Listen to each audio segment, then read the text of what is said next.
Il existe en France des villes où, en 2026, les prix de l'immobilier vont reculer. Parfois légèrement, parfois de manière bien plus significative. Pas une rumeur, pas une intuition, mais une tendance de fond, documentée, que les chiffres commencent à confirmer. Et pourtant, peu de gens en parlent vraiment. On entend beaucoup parler des métropoles qui résistent, des marchés qui tiennent bon malgré la hausse des taux, des vendeurs qui refusent de baisser leurs prix. On entend beaucoup moins parler de ces villes qui, pour des raisons économiques, démographiques ou structurelles, amorcent une correction. Des villes où acheter aujourd'hui, c'est peut-être acheter au mauvais moment, ou au contraire, pour qui sait attendre, une opportunité qui se dessine. Vous l'avez entendu des dizaines de fois dans la bouche de vos parents, de vos notaires, de vos conseillers bancaires, la pierre ne ment pas. L'immobilier monte toujours. Acheter, c'est toujours mieux que louer. Ces certitudes ont guidé des générations entières de Français dans leurs décisions patrimoniales les plus importantes. Elles ont structuré des héritages, orienté des épargnes, justifié des sacrifices financiers considérables. Et pendant 30 ans, elles semblaient tenir, les prix montaient, les patrimoines se valorisaient, les propriétaires se félicitèrent d'avoir eu raison. Mais ce cycle est en train de se retourner. Et dans certaines villes françaises, il ne se retourne pas doucement, pas progressivement, pas de façon à peine perceptible sur les relevés de prix trimestriels. Il se retourne de façon visible, documentée, parfois brutale, avec des délais de vente qui s'allongent, des offres qui arrivent bien en dessous des prix affichés, des propriétaires qui retirent leurs biens du marché faute de trouver preneur, et des notaires qui signent des actes de vente à des prix que personne n'aurait cru possible il y a encore 3 ans. Les raisons de ce retournement sont multiples et elles se cumulent. La remontée brutale des taux d'intérêt entre 2022 et 2024 a mécaniquement réduit le pouvoir d'achat immobilier des ménages français. Un ménage qui pouvait emprunter 250 000 € en 2021 ne peut souvent plus en emprunter que 180 000 aujourd'hui pour la même mensualité. Les nouvelles réglementations énergétiques ont rendu des centaines de milliers de logements classés F ou G inlouables ou difficiles à vendre sans décote massive. La démographie se retourne dans de nombreuses villes moyennes qui perdent des habitants année après année. Et le télétravail a redistribué les cartes de l'attractivité résidentielle d'une façon que beaucoup n'avaient ainsi pas anticipé. Dans cette vidéo, nous allons explorer 10 villes françaises où les prix de l'immobilier sont en train de baisser fortement en 2026, ou sont sur le point de le faire. Pas pour alarmer les propriétaires, pas pour décourager les acheteurs, mais pour regarder la réalité en face, avec des faits, des chiffres et une analyse honnête des dynamiques à l'œuvre dans chacune de ces villes. Commençons par la ville qui revient en tête de toutes les analyses des marchés immobiliers les plus fragiles de France, Saint-Étienne. Ce n'est pas une surprise pour les observateurs du secteur. La préfecture de la Loire accumule depuis des années une combinaison de facteurs structurels qui en font le cas le plus emblématique de ce que les économistes appellent un marché en déclin démographique profond. Comprendre Saint-Étienne, c'est comprendre ce qui attend d'autres villes françaises si elles ne parviennent pas à inverser leur trajectoire. Le chiffre qui résume tout est démographique. Saint-Étienne comptait plus de 220 000 habitants dans les années 70, au sommet de son ère industrielle, charbonnière et sidérurgique. Elle en compte aujourd'hui à peine 170 000. Et les projections ne laissent pas entrevoir de retournement. Chaque année, des Stéphanois quittent la ville pour Lyon, pour d'autres métropoles, pour des communes périphériques perçues comme plus attractives. Cette hémorragie démographique est le moteur principal de la pression baissière. Quand une ville perd des habitants structurellement, la demande de logement s'effondre, les biens vacants s'accumulent et les vendeurs doivent baisser leurs prix pour trouver des acheteurs de plus en plus rares. Le parc immobilier stéphanois aggrave encore la situation. Une proportion considérable des logements disponibles sont anciens, mal isolés, classés F ou G au diagnostic de performance énergétique. Depuis l'entrée en vigueur des nouvelles réglementations qui interdisent progressivement la mise en location des passoires thermiques, ces biens sont devenus très difficiles à vendre ou à louer à des prix permettant une rentabilité correcte. Le coût des travaux de rénovation dépasse souvent la valeur vénale du bien lui-même, ce qui crée une situation absurde où des propriétaires se retrouvent avec des actifs dont ils ne peuvent ni tirer un revenu locatif décent, ni espérer une plus-value à la revente, ni se débarrasser facilement sans perdre de l'argent. Le tissu économique local ne compense pas ces faiblesses. Malgré des efforts réels de reconversion, le design, l'université, quelques pôles d'innovation, Saint-Étienne n'a pas réussi à générer le dynamisme nécessaire pour attirer des ménages en nombre suffisant pour soutenir les prix. Les salaires moyens restent inférieurs aux moyennes nationales. Les jeunes actifs partent. Et les investisseurs qui regardent la ville comme un marché d'entrée de gamme attractif par ses rendements locatifs apparents font souvent une erreur fondamentale. Un rendement brut élevé sur un bien dont la valeur baisse structurellement peut très vite devenir un piège financier difficile à dénouer. En 2026, Saint-Étienne est le marché immobilier français le plus exposé à une correction durable. Et pour ceux qui doivent vendre, attendre n'est probablement pas une stratégie gagnante. En deuxième, Mulhouse, qui est une ville que l'on cite moins spontanément que Saint-Étienne dans les discussions sur l'immobilier en difficulté, et pourtant, ses fondamentaux sont tout aussi préoccupants, peut-être même plus, pour qui prend le temps d'analyser les dynamiques réelles à l'œuvre dans cette agglomération du Haut-Rhin. Deuxième ville d'Alsace, ancienne capitale textile et industrielle, Mulhouse a connu le destin commun à beaucoup de villes manufacturières françaises, une prospérité portée par l'industrie, suivie d'un déclin progressif dont les effets continuent de peser sur l'ensemble du tissu économique et social de l'agglomération. La démographie mulhousienne est préoccupante. La ville a perdu une part significative de sa population depuis son pic industriel, et cette tendance ne s'est pas inversée malgré les efforts de redéveloppement. Mais ce qui rend le cas mulhousien particulièrement complexe, c'est la concurrence directe et quotidienne de Bâle, la grande métropole suisse voisine, qui aspire une part considérable des actifs qualifiés de la région grâce à des salaires incomparablement plus attractifs, souvent 2 à 3 fois supérieurs aux équivalents français. Ce phénomène frontalier est crucial pour comprendre la dynamique immobilière locale. Les ménages qui ont les moyens de choisir leur lieu de résidence dans cette région tendent à s'installer du côté suisse ou dans des communes périphériques plus attractives, laissant Mulhouse avec une population plus précaire, moins solvable, structurellement moins capable de soutenir les prix immobiliers. Le marché mulhousien souffre d'une vacance locative et commerciale qui se creuse dans certains quartiers du centre-ville. Des immeubles restent partiellement vides, des rez-de-chaussée commerciaux sont inoccupés depuis des années, créant cette atmosphère de déclin visible qui décourage à son tour les investisseurs et les ménages qui pourraient envisager de s'installer. C'est le cercle vicieux bien connu des économistes urbains. La vacance engendre la dévalorisation, qui engendre davantage de vacances, qui engendre davantage de dévalorisation. Les nouvelles normes énergétiques frappent Mulhouse avec une intensité particulière, car une large proportion de son parc est ancienne et mal isolée. Les propriétaires de passoires thermiques se retrouvent dans une situation financièrement très délicate. Incapables de louer leurs biens aux conditions réglementaires, incapables de financer des rénovations dont le coût dépasse la valeur du bien, et contraints de vendre à des prix de plus en plus bas à des acheteurs qui intègrent dans leur offre le coût des travaux. En 2026, cette pression vendeuse artificielle combinée à une demande structurellement faible crée les conditions d'une baisse qui pourrait s'accélérer significativement sur les segments les plus exposés.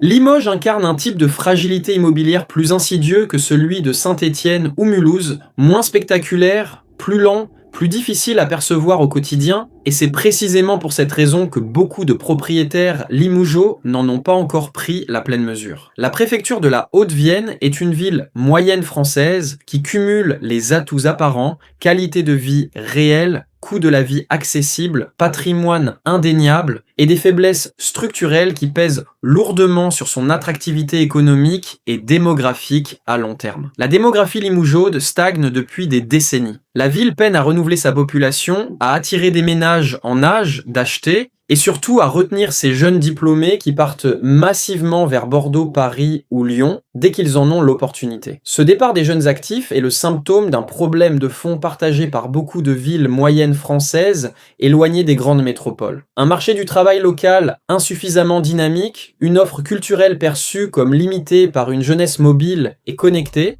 et une image de ville-musée qui n'attire pas les entreprises innovantes susceptibles de créer les emplois qualifiés dont le territoire aurait besoin pour inverser sa trajectoire. Le marché immobilier souffre directement de cette dynamique. Les prix y sont déjà parmi les plus bas des grandes villes françaises. Ce qui pourrait sembler attractif pour les investisseurs en quête de rendement élevé, mais qui est en réalité un signal d'alarme pour qui sait lire les fondamentaux. Des prix bas dans une ville qui stagne démographiquement ne signifie pas une opportunité, ils peuvent donc signifier que le marché a déjà intégré des anticipations de déclin futur, et que la baisse n'est pas terminée. Les nouvelles réglementations énergétiques viennent ajouter une pression supplémentaire sur un parc immobilier où les passoires thermiques sont nombreuses, des maisons de ville et appartements anciens dont la rénovation coûte souvent plus cher que leur valeur vénale actuelle. En 2026, la combinaison d'une démographie atone, d'un marché du travail peu dynamique, de taux encore élevés et de contraintes réglementaires croissantes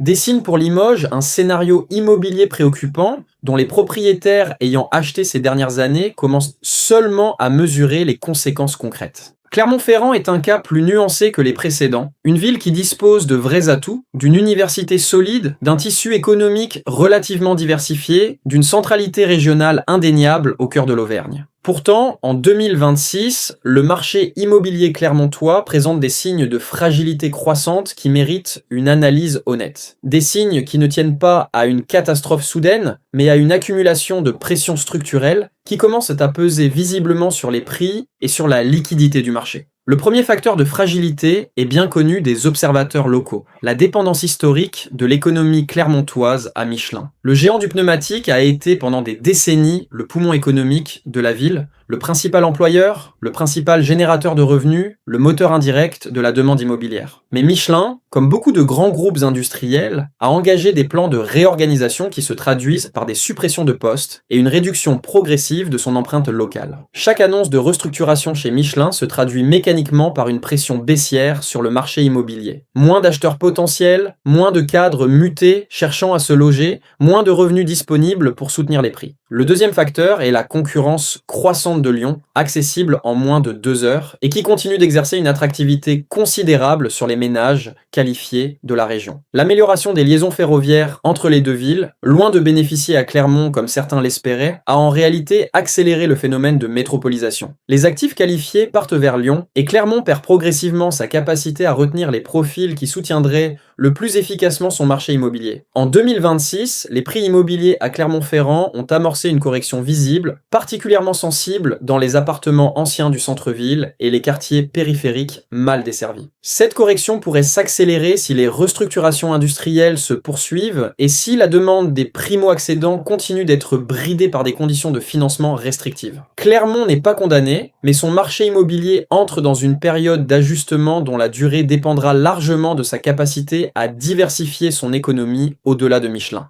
On change de ville pour Rouen qui surprend dans cette liste. Une ville de taille significative, chef-lieu de la Normandie, dotée d'un patrimoine historique exceptionnel, d'une université, d'un tissu économique diversifié et d'une position géographique entre Paris et la mer qui aurait dû garantir une attractivité résidentielle solide. Et pourtant, en 2026, le marché immobilier rouennais montre des signes de faiblesse croissante que les données de transactions confirment trimestre après trimestre et que les professionnels locaux du secteur ne peuvent plus ignorer. Le facteur le plus souvent cité est la concurrence directe de Paris et de son bassin d'attractivité élargi. Rouen est à environ 75 minutes de Paris-Saint-Lazare, une distance qui, paradoxalement, n'est ni assez grande pour que la ville s'en soit affranchie économiquement, ni assez petite pour en faire une destination de banlieue parisienne attractive. La ville se retrouve dans une zone grise inconfortable. Trop proche de Paris pour développer une identité économique totalement autonome, trop loin pour bénéficier pleinement du débordement résidentiel parisien qui a profité à des villes comme Orléans ou Reims. La catastrophe industrielle de l'incendie de l'usine Lubrizol en 2019 a laissé des séquelles durables sur l'image de Rouen. Séquelles dont l'impact sur le marché immobilier est difficile à quantifier, précisément mais que les agents locaux évoquent régulièrement comme un facteur de réticence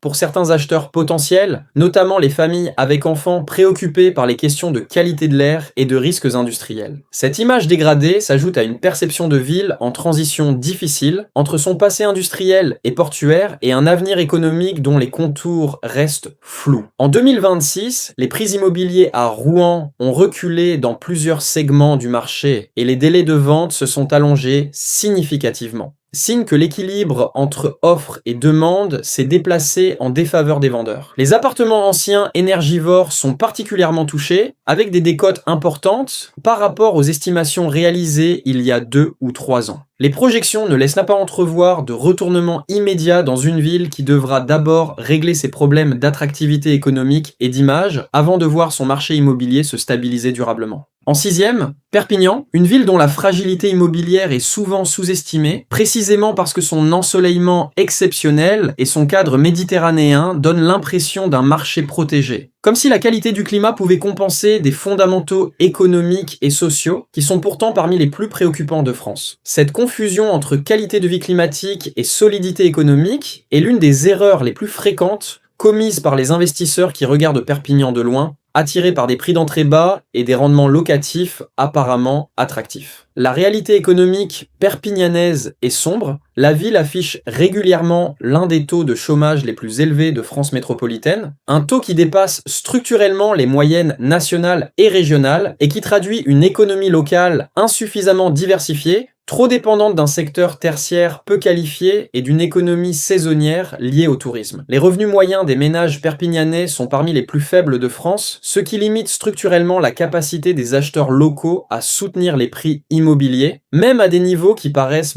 modestes comparés aux grandes métropoles. Le marché locatif perpignanais souffre d'une vacance croissante et d'impayés de loyers à un niveau qui décourage de plus en plus les propriétaires bailleurs. Dans certains quartiers du centre-ville, la dégradation du tissu urbain est visible et progresse. Commerces fermés, immeubles mal entretenus, sentiment d'insécurité qui pousse les ménages solvables vers la périphérie ou vers d'autres villes. Ce phénomène de gentrification inversée, où les ménages les plus mobiles et les plus solvables fuient le centre au profit de la périphérie ou d'autres destinations, est un signal d'alarme sérieux pour la valorisation du parc immobilier central. En 2026, les prix à Perpignan subissent une pression baissière que ni le soleil ni la mer ne peuvent que compenser. Les investisseurs qui ont acheté en misant sur des rendements élevés se retrouvent souvent confrontés à des réalités opérationnelles difficiles, vacances, impayés, coûts de gestion, qui ramènent la rentabilité nette à des niveaux bien inférieurs aux projections initiales. Et la correction des prix, déjà amorcée, pourrait s'accélérer dans une ville dont les fondamentaux économiques ne justifient pas une stabilisation à court terme.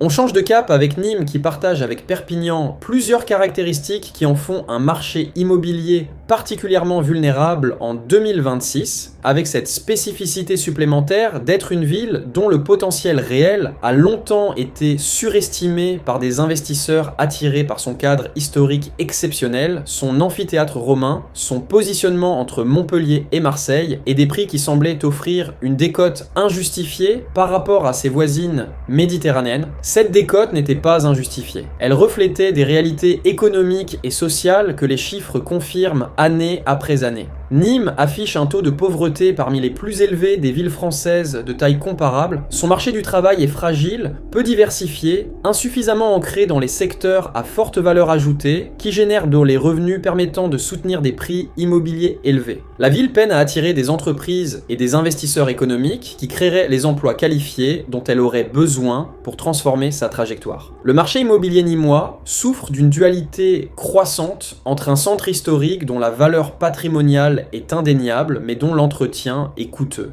et les contraintes architecturales nombreuses, et des quartiers périphériques qui offrent peu d'attractivité résidentielle pour des ménages ayant le choix de s'installer ailleurs dans la région. Cette dualité se traduit par une liquidité très inégale selon les secteurs. Certains biens du centre historique trouvent preneurs, mais à des délais et des conditions qui ont fortement évolué défavorablement depuis 2022. En 2026, la correction nîmoise est alimentée par les mêmes facteurs que dans les autres villes de cette liste, normes énergétiques, remontée des taux, démographie stagnante, avec en plus une exposition particulièrement forte au risque d'impayés locatifs dans une ville où une proportion élevée de la population vit sous le seuil de pauvreté. Pour les propriétaires bailleurs, la rentabilité nette après risque est souvent décevante. Et pour les acheteurs qui espèrent une plus-value, les perspectives à court terme restent sombres. En 8e, Amiens, peut-être la ville de cette liste dont la fragilité immobilière est la plus méconnue du grand public, une ville qui bénéficie d'une certaine visibilité nationale grâce à sa cathédrale gothique,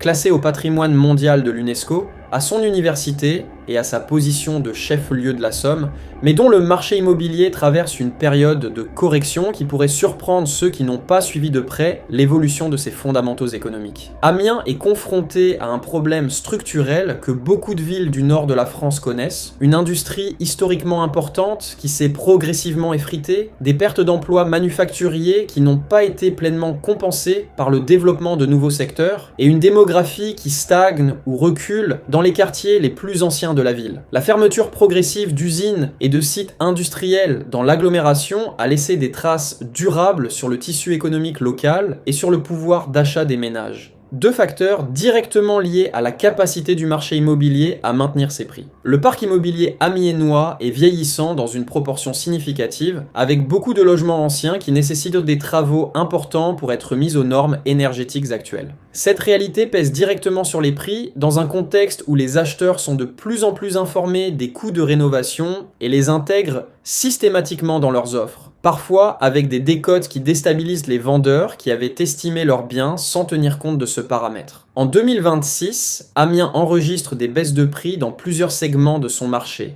particulièrement dans les appartements anciens énergivores et dans les maisons de ville des quartiers les moins prisés. Les délais de vente se sont allongés, le nombre de transactions a reculé et les négociations entre vendeurs et acheteurs sont plus longues et plus serrées qu'elles ne l'étaient il y a encore 2 ou 3 ans. Pour une ville qui n'avait pas connu de hausse spectaculaire pendant les années fastes, ce recul est d'autant plus douloureux qu'il ne fait pas suite à une période d'euphorie qui aurait pu psychologiquement préparer les propriétaires à une correction. On change de destination pour Bordeaux qui mérite une place dans cette liste, non pas parce que la capitale girondine est condamnée à un déclin structurel, loin de là, mais parce qu'elle illustre parfaitement ce que les économistes appellent un marché suracheté. Un marché où les prix ont été poussés à des niveaux que les fondamentaux économiques locaux ne justifient plus, et où la correction est d'autant plus sévère que la hausse avait été rapide et intense. Bordeaux a connu l'une des trajectoires immobilières les plus spectaculaires de France au cours de la dernière décennie. L'arrivée de la LGC Paris-Bordeaux en 2017 avait déclenché une vague d'enthousiasme et d'achat sans précédent. Des milliers de Parisiens attirés par la qualité de vie bordelaise, le cadre architectural, la gastronomie, la proximité de l'océan et des vignobles. Les prix avaient doublé en moins de 10 ans dans certains quartiers, propulsant Bordeaux à des niveaux comparables à ceux de certains arrondissements parisiens. Les agents immobiliers vivaient une période dorée, les promoteurs construisaient à tour de bras et les propriétaires regardaient leur patrimoine se valoriser à une vitesse qui semblait presque irréelle. Elle l'était. La remontée des taux d'intérêt a cassé net cette dynamique. Les Parisiens qui finançaient leurs achats bordelais avec des crédits bon marché ont disparu du marché du jour au lendemain. Les investisseurs locatifs qui misaient sur des plus-values futures ont révisé leurs plans.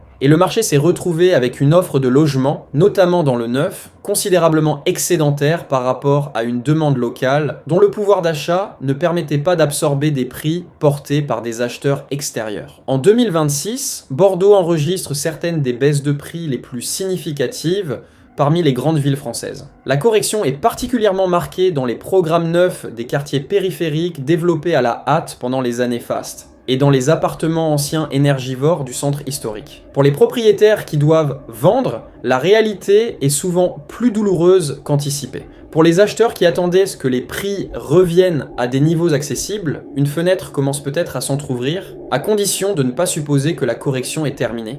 Et pour finir, Lyon ferme cette liste dans une position qui mérite d'être nuancée avec soin. Car contrairement aux autres villes de ce classement, la capitale des Gaules n'est pas un marché en déclin structurel. Lyon reste une métropole dynamique, la deuxième économie française, dotée d'un tissu universitaire et de recherche exceptionnelle, d'un marché du travail solide et d'une attractivité résidentielle réelle. Mais en 2026, son marché immobilier présente des signes de correction qui méritent une analyse honnête, des signes qui tiennent essentiellement à une surchauffe passée, dont les excès sont en train de se corriger de façon parfois douloureuse pour ceux qui avaient acheté au sommet du cycle. Lyon avait connu entre 2015 et 2022 une hausse des prix parmi les plus fortes de France. Une hausse qui avait propulsé certains quartiers du 1er et du 6e arrondissement à des niveaux comparables à ceux de Paris, rendant l'accession à la propriété pratiquement impossible pour les ménages aux revenus médians. Cette hausse était en partie justifiée par des fondamentaux solides, mais elle avait aussi intégré des anticipations de hausse future trop optimistes, notamment dans les arrondissements périphériques et dans certains programmes neufs, vendus à des prix qui ne trouvaient plus preneurs dès que les taux ont commencé à remonter. La correction lyonnaise de 2026 est de nature différente de celle des villes en déclin démographique. Ce n'est pas un effondrement, c'est une normalisation.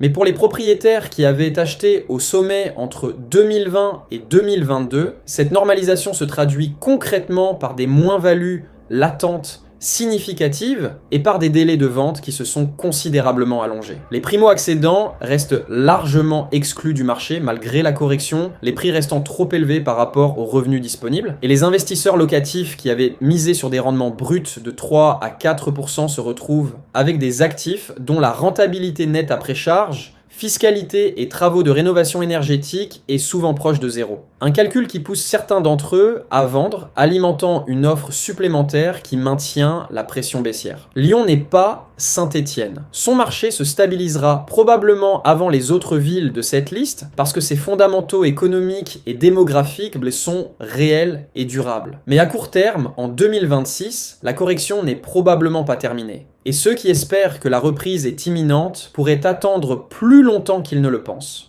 Au final, ce que ces 10 villes nous montrent est à la fois simple dans son diagnostic et difficile à entendre pour beaucoup de propriétaires français. Le marché immobilier n'est pas une valeur refuge universelle et éternelle, c'est un marché soumis aux lois de l'offre et de la demande, aux cycles économiques, aux évolutions démographiques et réglementaires. Ce que 30 ans de hausse quasi ininterrompue avaient fini par faire oublier, les années 2022 à 2026 le rappellent avec une clarté parfois douloureuse. Les prix peuvent baisser durablement dans des villes où les fondamentaux ne justifient plus les niveaux atteints au sommet du cycle. Cela ne signifie pas que l'immobilier est un mauvais investissement en général, cela signifie que c'est un investissement dont la performance dépend très fortement du lieu, du moment et du bien choisi. Les villes dynamiques, démographiquement actives, économiquement diversifiées, continueront d'offrir des perspectives correctes sur le long terme. Les villes en déclin structurel pourraient connaître des corrections dont certains propriétaires ne se remettront pas facilement. La question n'est pas de savoir si l'immobilier va rebondir ou continuer de baisser en général, elle est de savoir, pour chaque ville, pour chaque bien, si le rapport entre le prix payé, le risque-prix et le rendement espéré